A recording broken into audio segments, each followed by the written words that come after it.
Tudo bom com vocês? Espero que vocês estejam bem.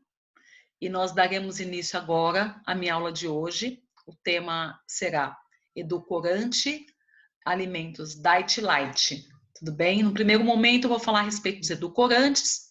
Num segundo momento, na segunda parte da aula, eu abordarei Diet e Light. Me acompanhem, por favor, venham comigo. Então vamos lá, edulcorantes. Professora, o que é um edulcorante? Para que serve o edulcorante? Qual que é a finalidade da utilização do edulcorante?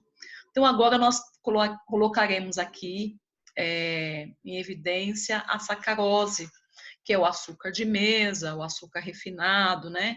Que as pessoas utilizam para adoçar várias preparações e que possui um inconveniente, pessoal. Qual que é o inconveniente? Por ser uma estrutura molecular muito simples, a da sacarose, ela cai rapidamente na corrente sanguínea, favorecendo que aumente os níveis de glicose. Professora, mas qual que é o agravante disso aí? O agravante é que tem pessoas que têm resistência à insulina e outras pessoas que possuem uma baixa produção de insulina.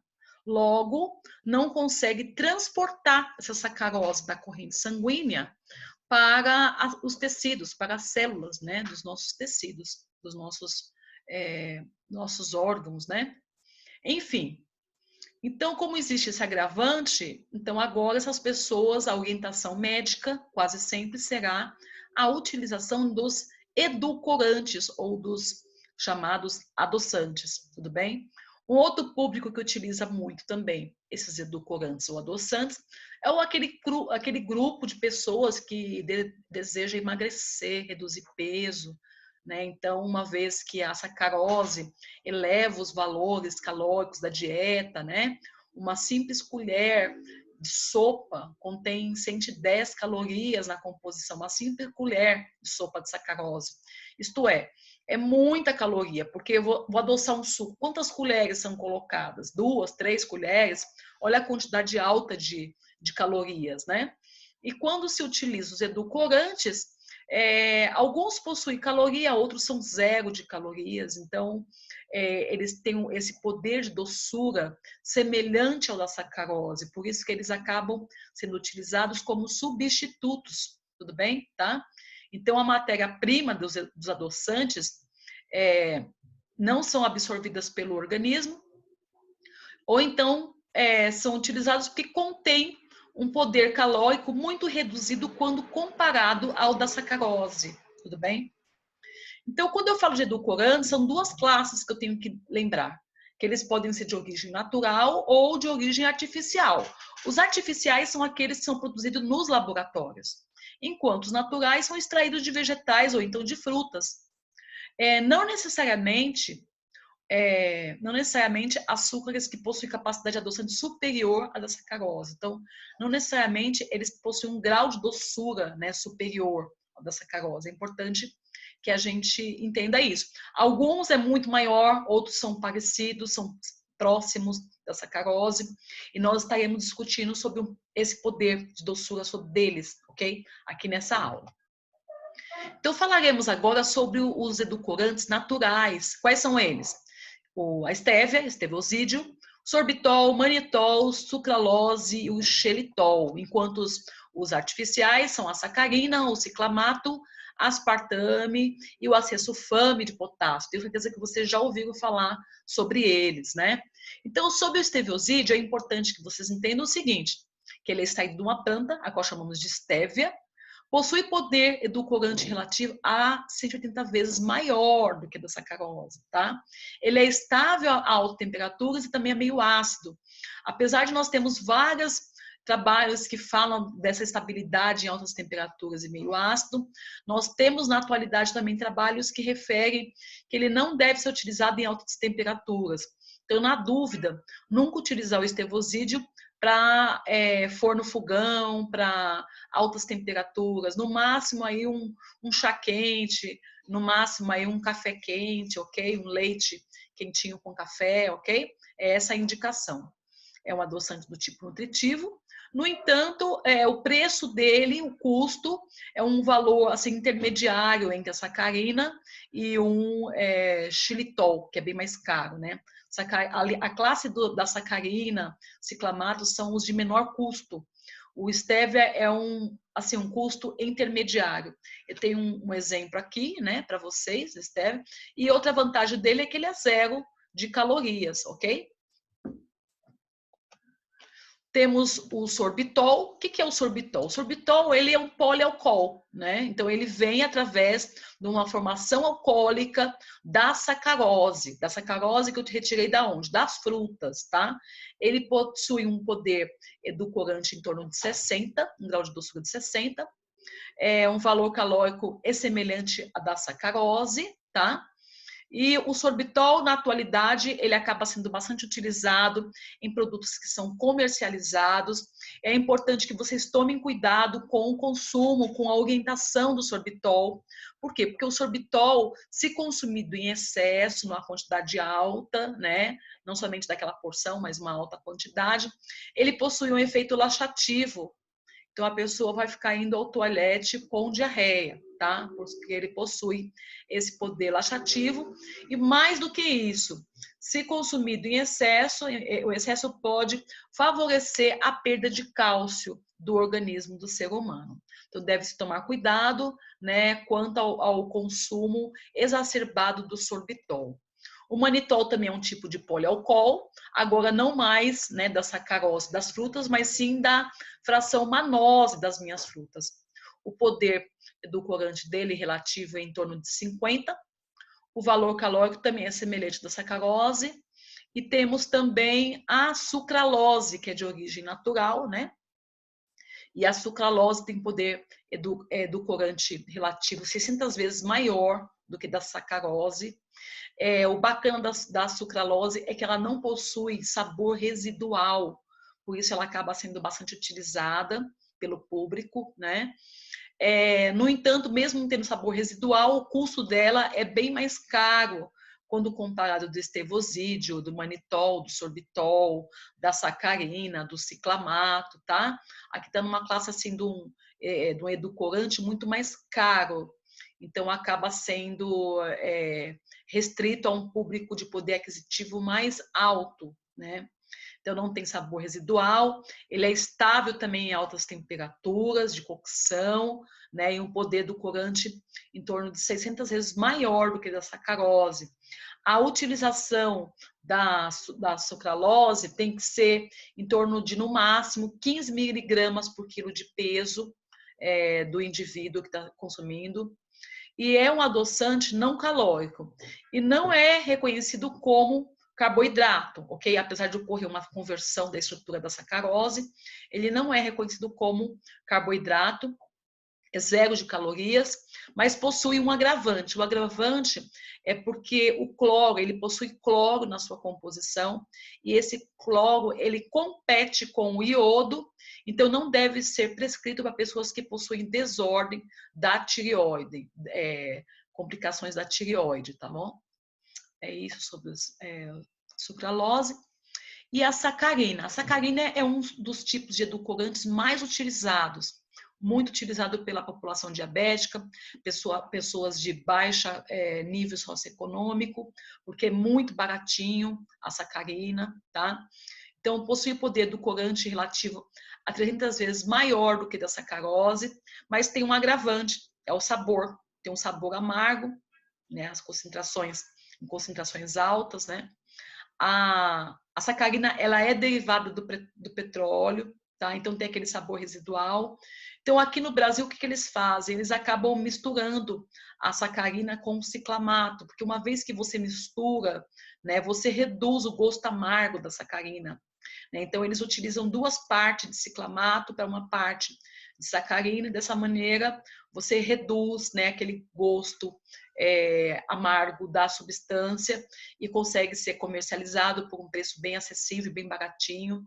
Ele tem a vantagem que pode ser submetido ao calor, sem perda das propriedades, né? E aqui a indicação é 5 miligramas por quilo de peso, tá? mas possui sódio na sua composição. Então, a sacarina, né, como por possuir o sódio na composição, então agora as pessoas que são hipertensas devem tomar cuidado quanto ao consumo da sacarina. Outro agravante é que a molécula de sacarina, ela não é excretada pelo feto, né? Então, logo fica lá esse composto, ele consegue ultrapassar a placenta, né, durante o período gestacional de mulheres grávidas. Então, ele é contraindicado, ele é proibido para esse público, mulheres durante o período da gestação, ok?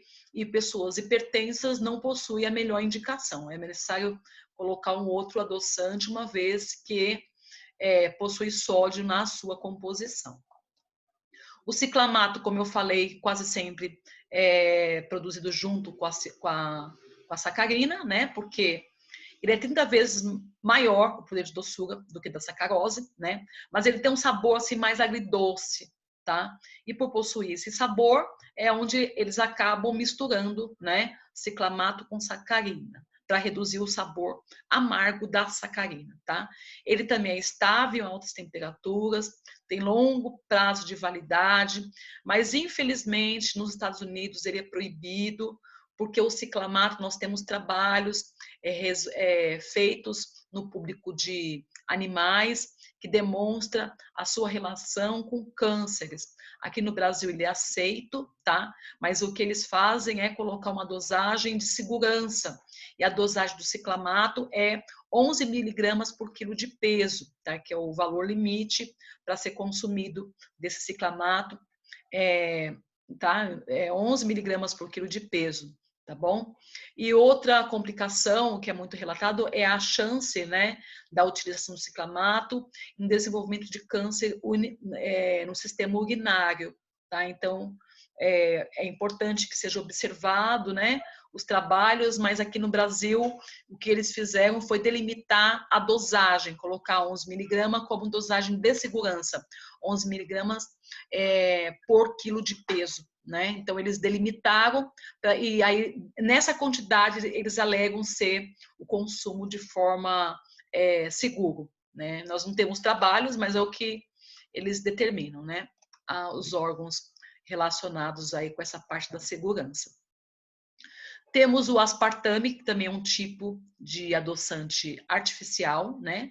O poder do corante é 180 vezes maior do que da sacarose, sem sabor residual amargo, tá? Então, aqui as pessoas também acabam utilizando bastante o aspartame, né? Uma vez que ele não possui esse sabor residual, mas ele tem um agravante, ele possui calorias na sua composição.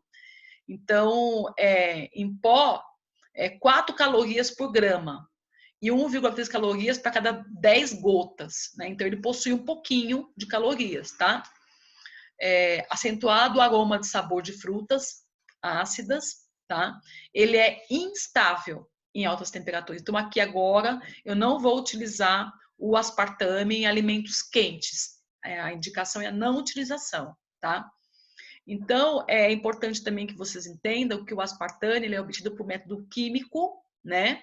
Ou por fermentação, e a partir dos seguintes aminoácidos, a fenilalanina e o ácido aspartico.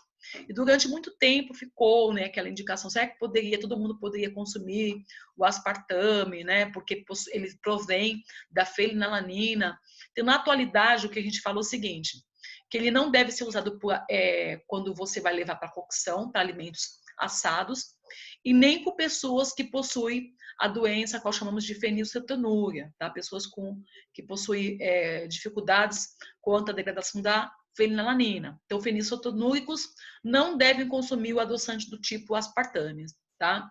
E alguns estudos alegam potencial carcinogênico também, e outros falam que não há, mas tem trabalhos que demonstram que sim, né?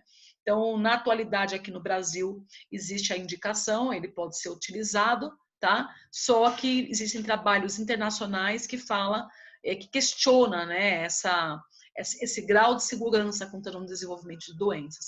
Aqui, no caso, ele foi aceito, tá? E temos o acesulfame de potássio, que também é de origem artificial, possui poder edulcorante 200 vezes maior do que da sacarose, tem um sabor amargo em altas concentrações, quando se utiliza muito. É um adoçante não nutritivo e ele é muito utilizado em preparações culinárias, tá? Então, acaba sendo largamente utilizado. Ele possui um custo maior quando comparado à sacarina, ao ciclamato, tá? Mas é um custo assim, semelhante ao do aspartame, mas um custo menor quando comparado ao da sucralose, tá? A utilização dele é em 15 miligramas por quilo de peso, de acordo com a indicação da legislação. E é um sal não calórico derivado do potássio. Logo, uma vez que é derivado do potássio, ele não pode ser consumido por portadores de doenças renais ou então patologias que seja necessário a restrição de potássio. Então é importante que vocês observem isso, ok? O xilitol está um pouco de fora de ordem, aquele deveria estar lá em cima, né? Porque o xilitol é um tipo de edulcorante natural, ok? Tá? Ele é produzido a partir da xilose, né? Que provém do milho. Não eleva o açúcar no sangue. Ele pode ser usado em receitas frias ou quentes, então ele possui essa vantagem, pode-se levar ele também para cocção. Não possui sabor residual, possui 8 calorias por 3,3 gramas, que dá a equivalência de uma colher de chá. E é esse aqui, eu tenho ele aqui, deixa eu mostrar ele para vocês, né? Para vocês conhecerem o xilitol, tá aqui, ok? Xilitol, tá? Só que um pacotinho desse, gente, é tão caro. Ele não encontra assim em diversos mercados, né? É mais difícil esse acesso, ok? Somente nas grandes companhias de supermercados, de empórios, você não encontra ele facilmente, como por exemplo um ciclamato e sacarina, né? Como um zero cal à base de aspartame ou uma estevosídeo, tá? Não encontra ele facilmente. E digamos que de todos os que eu demonstrei, esse aqui é um dos mais caros, tá? Esse aqui vai estar em torno de um pacotinho de aproximadamente 300 gramas, em torno de 50 a 60 reais nos grandes supermercados. A aquisição de todos esses edulcorantes é feita em supermercados, empórios ou então em lojas de conveniência. O armazenamento deverá ser conservado em local seco, arejado e sem odor, porque dependendo da embalagem, pode ser que ultrapasse, né, esses odores, ok? O prazo de validade sempre consta aqui no rótulo do produto, né? Ele sempre vem marcado o período, o prazo de validade, tá? Todos eles que nós formos comercializar, formos comprar, a gente observa atrás o prazo de validade e é necessário sempre consultar esses rótulos, mas costuma ser o prazo de validade em torno de 2 anos, 24 meses, tá? Para a utilização desse produto. Após aberta a embalagem, a indicação é mantê-la fechada, protegida de umidade, consumir em até 30 dias após aberta e não manipular o produto em pó com utensílios úmidos, senão você estará estragando o produto, ok? Aqui eu deixo para vocês as quantidades permitidas de acordo com a legislação de alguns tipos de edulcorantes. Perceba que tem alguns que não existe especificação de acordo com a nossa legislação. Não colocou quantidades específicas na legislação ainda, ok? Pessoal, espero que vocês tenham gostado da aula. Termino por aqui a primeira parte e voltarei com Diet Light, ok? Grande beijo a todos. Até daqui a pouquinho. Tchau, tchau.